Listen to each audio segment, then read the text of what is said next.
This is the only errata I really agree with on the whole list, but it's funny because of the ruling disputes caused by it. This is probably the only card to be hit on the Forbidden and Limited list purely as a way to not bring the idea of Schrodinger's cat into a trading card game. Twin-Headed Behemoth is one of the first cards in the entire game, that I know of anyway, that needed a hard once per turn clause, or, well, a hard once per duel clause even. Why? Well, let's look at his effect. It revives itself during the end phase and can only use that effect once per duel. Makes sense, the game wasn't exactly ready for better Treeborn Frog just yet, but here's where the problem comes in. Let's propose for a moment that I summon the Behemoth. You kill it, it revives itself. Makes sense so far, but let's keep going.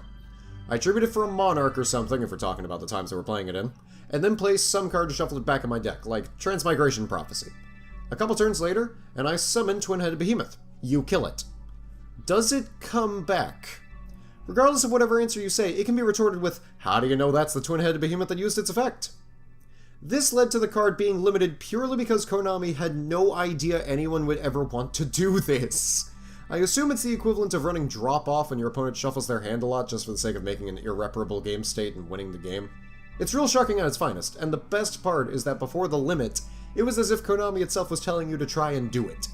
The errata itself is the legacy here, so nothing is tarnished, and I can smile a bit at the goofy story that makes no sense in the trading card game we all know and love. Next card on this list probably couldn't come off the Forbidden list at any time ever, hence why it's so low. Exchange of the Spirit was a card that basically said, if you played a good number of cards this turn, go on ahead and mill your opponent's entire deck to the graveyard, if only to smirk at them and ask what the big deal is. As it stands right now, both players must have the 15 cards in their graveyard to avoid this exact thing from happening, but now the card is damn near completely unusable. Never have I played a control deck, Sky Strikers to Guru Control to True Draco, and wished I could flip-flop my deck in my graveyard. This has happened exactly 0 times in my life. Now add on to the fact that your opponent can't even be instantly killed with it and instead gain back the resources into their deck they probably searched out to play anyway, and you have a card that doesn't seem to have any purpose aside from making what it once was seem silly.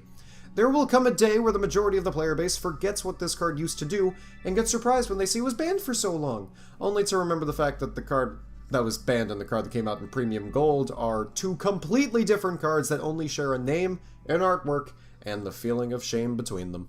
This next one could only ever really come back under one circumstance, that one circumstance being that some forgettable beast card never actually got printed. Rescue Cat was a card that spammed out 2 beasts from the deck, but killed them during the end phase. This was fine, however, as they could still attack and use their effects, and then, most importantly, be synchro summoned with. This gave birth to Synchro Cat, a deck based around using an X-Saber that could tear a card out of your opponent's hand for inflicting battle damage, and a Neo-Spacian that could just become Dark Armed Dragon out of nowhere if your opponent left it out on the board. You do what you want, and then synchro into a Trishula or something like that. It really didn't matter at that point. Now, why do I say that another card's printing led to this card either staying banned forever or getting an errata? Well, let's talk about Uniflora. This card tributes itself to summon Rescue Cat from the graveyard, so you can use it again. And summon another Uniflora. Do you see where this is going? You ever just want a 1-card FTK that even through Disruption could do some wacky stuff like summon 2 Saryuja? In a perfect world, Rescue Cat would be limited or something with its old effect, and Uniflora would never exist as it's just bad card design. But we got Rescue Cat's card text changed to make effects negated, and have this adorable kitten be a hard once per turn. It's a shame, neutering a cat at, what, age 12? Come on, guys, this one's like barely unfair. Win more cards usually don't get hit in any card game, whether it be Cobalt Scalebane in Hearthstone, Free Hong Kong, Interpret the Signs in Magic the Gathering, or the 6 Shinobi in Yu-Gi-Oh! Granted, Yu-Gi-Oh! Did have to hit this certain card back when it wasn't a win more card, but an absurd amount of tempo and removal. This is Ring of Destruction. Ring of Destruction back in the day was an incredibly versatile piece of spot removal that also burned the opponent for a good few stacks of damage, or a card that would tie games from you blowing up a huge monster. Sure, you never want to activate it from super behind, but if you're battling neck and neck, this will usually just mean that if your opponent doesn't have Jinzo, you're swinging the game into your favor for the next turn. Nowadays, if we were to take the unchanged version of Ring Destruction into account, it would only be used as a card to try and seal out the game from ahead, as a piece of burning spot removal isn't the best thing in the game right now, and as my sources, allow me to ask something. When was the last time you saw your opponent bust out a Volcasaurus at a competitive level? Cyber Dragons can summon it incredibly easily, but they don't want to. As it stands now, there is no reason to ever want to play this card in a really high competitive capacity. You take the damage first, You can't negate it or try to lower it to 0, and it can only kill your opponent for exactly their amount of life points. And it has to be during their turn, just so you don't have the equivalent of a non-searchable, less reliable Gagaga Cowboy to end your opponent with. Come on, guys, this isn't Dark Strike Fighter we're talking about. It's closer to Gagaga Cowboy, but less reliable in the most ideal of scenarios. When decks can have a giant dragon fusion that pops multiple times per turn, and have no one seriously calling for its banning, Ring of Destruction could have waited a little bit longer and come off the list naturally. This spot is shared by 2 cards, both of which make me ask the eternal question of, well, then what's the point? Sangan and Witch of the Black Forest search cards way too easily, yes, but that was back in their prime. Sangan wasn't exactly the problem card when it was being summoned off of Tour Guide, it was more the problem that every judge had their own ruling on if it could search upon being detached, as if Yu-Gi-Oh! Was just 5 dudes looking at an art gallery and giving their own interpretations on why the clocks went all droopy. Witch of the Black Forest is less reliable, but has a huge card pool to search from, including Dark Armed Dragon, which always feels wrong and will never seem intentional. The change to make the searched card entirely useless defeats the entire purpose of these cards. Then you see the hard once per turn clause. Who is looping Sangan and Witch of the Black Forest like their X-Saber Dark Soul? Firewall Dragon? A banned card that should have never been printed? I think both of these cards could at the very least be limited in their uneroded states, and should have been given the proper time to age and come off the list naturally. Sangan can search Ash Blossom right now and no one's using it seriously. Not even Burning Abyss, and they already run Tour Guide. Oh, this card certainly aged well. Brain Control. Pay 800, steal a thing. This is pretty broken, right? It stays until the end phase, sure, but you've already linked it away since then. God, I can't imagine another card that could steal a card from the opponent purely for it to be linked or exceeded or synchroed or used in any way, shape, or form other than attacking. Oh wait, that's Mind Control, the card we have at 3. Brain Control says it can attack. That's about it.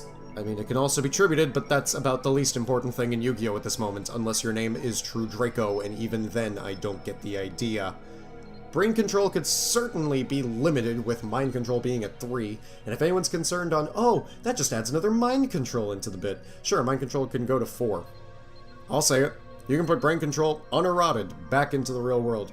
But now, it says they can only steal cards that can be normal summoned or set, so no, you're not stealing your opponent's Mirage Stalio for them to get the effect. Huh. It's almost like Mind Control is an objectively much better card than this card. But it's still not game-breaking.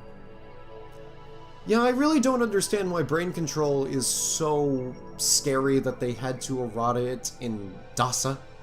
I don't understand it. Like, you could have waited, like, a couple months, like, maybe a year or so, and then, yeah, you can bring it back to 1. It doesn't matter. We could play with Brain Control right now, uneroded, and no one would care. Next up, I'd like to make a special shout-out to one of the most eroded cards in Yu-Gi-Oh! History. NECROVALLEY. Do I disagree with the fact that this card got eroded? Nah, a few of its erotas were just to fix up some text, but a lot of them were just to fundamentally change what the card was, not even nerfing or buffing it inherently in some cases. It's just weird. Okay, so we start off and it's Infernal Guardian, right? As long as this card remains face up on the field, all effects of magic, trap, and/or effect monster cards that involve graveyards are negated, and neither player can remove cards in the graveyards from play. Okay, what does it mean to involve the graveyard? I don't get it. Makes sense, so let's move on. As long as this card remains face up on the field, all effects of spell, trap, and/or monster effects that involve graveyard... We're saying it again. You changed magic to spell. Let's move on.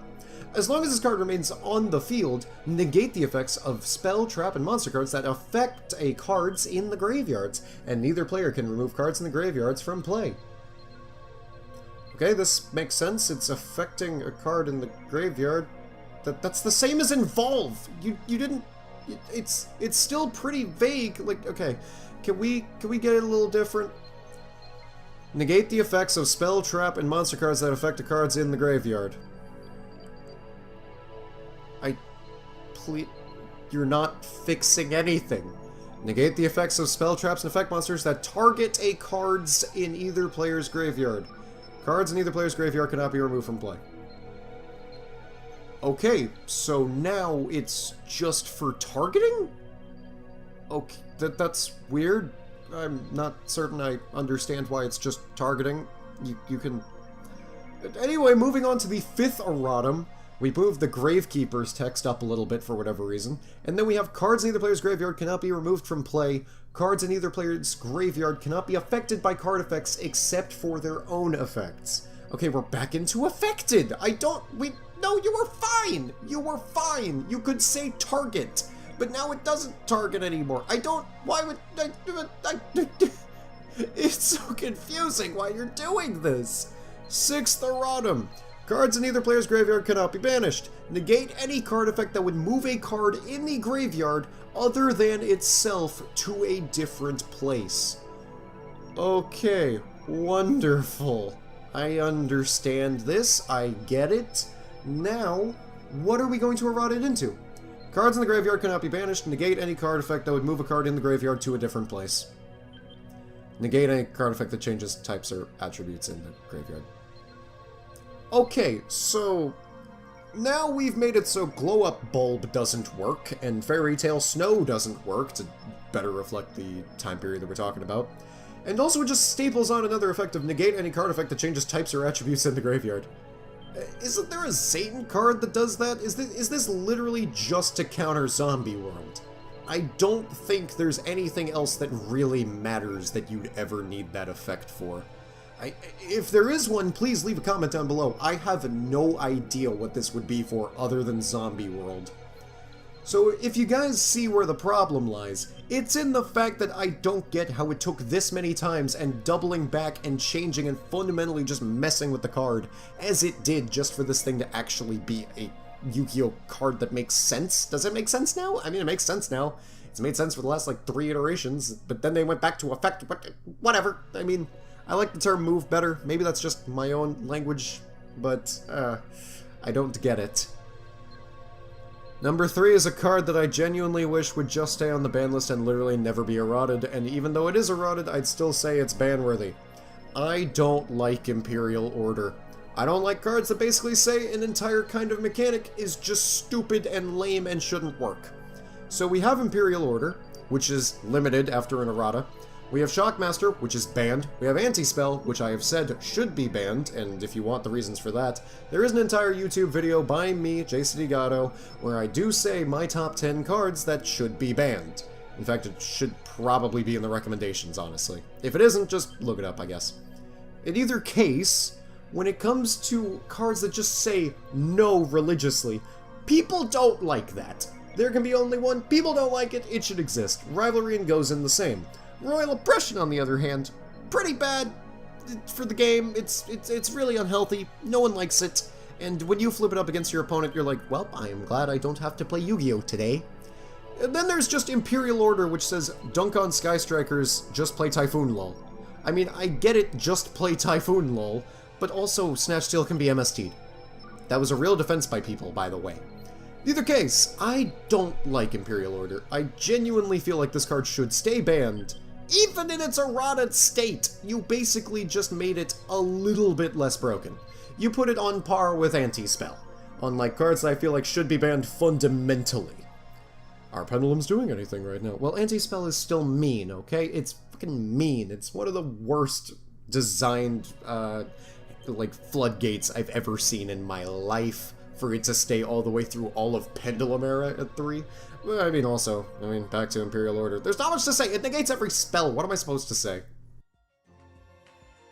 Number 2 is a card that, yes, should have been banned, but now it could come back easily, even if it wasn't errated, and then this is probably the one card that was spat on the most out of any of these. We have Crush Card Virus. Used to say, tribute a dark monster with 1,000 or less attack, check your opponent's hand, all monsters they control and all cards they draw until the end of their 3rd turn. Destroy all monsters with 1,500 or more attack. Okay, yeah, that's way too much control, and it's a little bit, absolutely broken. I mean, this came out as a Shonen Jump prize card and then in a turbo pack, so that should probably tell you the kind of, like, era that this thing came out in. And then we have it absolutely murdered. Like, what did they do to my boy? Tribute a dark monster with 1,000 or less attack. Your opponent takes no damage until the end of the next turn, for whatever reason. Also, you look at your opponent's hand and all monsters they control, and if you do, destroy the monsters among them with 1500 or more attack. Then your opponent can destroy up to 3 monsters with 1500 or more attack in their deck. Oh, perfect! You get to proc my destruction effects in hand because it destroys them for whatever reason, instead of just sending them. That's something that they did with the old Crush card, but it's a lot more relevant now. And then you just let me deck thin for 3. Perfect. I'm not certain I understand. I mean, keep in mind, even though they're just being destroyed, they're still being sent from the deck to the graveyard, so you can summon 3 wolves. You can do that. That's just something you can do upon a Crush card virus being flipped on you. You see why people don't play it? No, it's not because of the Wolf Cataclysm, it's because it just deck thins. It helps the opponent more than it helps you. Sure, you can Field Nuke, but Raigeki is a card that people don't play. Dark Hole is at 3 and Interrupted Kaiju Slumber is at 3. Let's just keep that in note. Oh, but it destroys things in the hand! Okay, Neospatial Aqua Dolphin is directly searchable. But it's a virus card, and those are pretty good. Yeah, and where do they land on the Forbidden list? Majority at 3. Even with Lair of Darkness being a thing, with Lilith being a thing, Crush card could definitely come back to 1 in its pre-eroded state. Maybe 2, honestly. It could be at 3. Just fight me on that. I'm sure someone in the comments is going to go, no, but that's degenerate. Play with the card. Play with the card. I tested it before this video. You need to play with this card and just realize, huh, yeah, that's pretty good. And not, wow, I just won the game! I don't understand where people are coming from with this. At number 1, we have the dumbest errata, the worst errata, the stupidest errata. The stupidest errata. I can't even speak because of this stupidity. We have Goyo Guardian. Why does it take an Earth Tuner? Why was this banned in the OCG for so much time? We had it off the list by the time it got eroded. We don't need to, I don't. You could have just released a different card in the OCG, or just looked at it and gone, yeah, that's actually not broken at all. That's pretty solid, maybe, at the point that we're talking about? But no, they eroded it to require an Earth Tuner. It's such a weird change that I don't get and I don't appreciate, because this card didn't even deserve to be banned for that long. It didn't deserve an errata, certainly. It was off the list and got eroded. To fundamentally nerf the card that in the TCG was at 3 at the time. Oh, are people playing this? No? Well, better beat it into the ground. It just feels good at this point, I guess. God, Goyo Guardian. You were really good in early Synchro era. Not gonna lie, you deserved the ban. Get locked up and come on back because you deserve to come back. But then you just got shot in the kneecaps. And no one likes being shot in the kneecaps.